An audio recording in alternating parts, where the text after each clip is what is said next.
ఫైనల్గా వచ్చింది game changer trailer అయితే ఓర మాస్ ర్యాంపేజ్తో ఉంది. రామ్ చరణ్ అన్న అయితే చాలా లుక్స్లో కనబడబోతున్నారు. ట్రైలర్లోనే ఇలా ఉందంటే ఇంకా మూవీలో ఇంకెన్ని వేరియేషన్స్ ఉన్నాయి.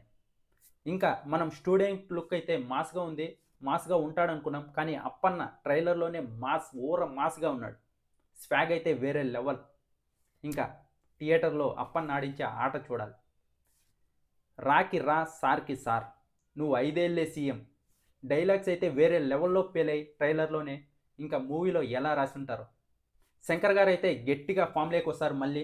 ఇంకా రామ్ చరణ్ అన్న అయితే రంగస్థలం మించి యాక్టింగ్ చేశాడు. ఆ ఫోన్ మాట్లాడేటప్పుడు ఏదైతే సీన్ ఉందో చిరంజీవి గారే గుర్తుకొచ్చారు. ఖచ్చితంగా ఎమోషన్ బాగా వర్కౌట్ అవుతుంది ఈ మూవీలో. చాలా ఎమోషన్ సీన్స్ కూడా ఉన్నాయి. ఇంకా లాస్ట్ షాట్ ఏదైతే ఉందో హెలికాప్టర్ నుంచి కత్తి పట్టుకొని దిగడం, పూర్ణ మాస్ మాస్ మాస్ చెప్పలేం, అలా ఉంది. ట్రైలర్ అయితే చాలా చాలా బాగా కట్ చేశారు. ఇంకా ఎన్ని వేరే 6 ప్యాక్ కూడా చూపించారు. ఈ మూవీలో 6 ప్యాక్ కూడా ఉంది. ఇంకా చూడాలి జనవరి 10th ఎన్ని కోట్లతో మొదలవుతుందో. ఇంకా తమనన్ అయితే బీజిఎం ఎరక్కొట్టేశాడు. ఇంకా 2 సాంగ్స్ బ్యాలెన్స్ ఉన్నాయంట, అవి రిలీజ్ చేస్తారు. ట్రైలర్ అయితే వేరే లెవెల్లో ఉంది. ఇన్ని రోజులు వెయిట్ చేసిన దానికి వర్త్. ఇంకా ఎస్ఏ సూర్య గారు చెప్పనక్కర్లేదు, యాక్టింగ్ ఇరగదీయేశారు.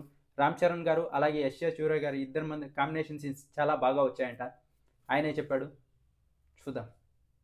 మూవీ అయితే క్వాలిటీ పరంగా చాలా అంటే చాలా బాగా ఉంది. క్వాలిటీ అయితే చాలా బాగా మెయింటైన్ చేశారు మూవీలో.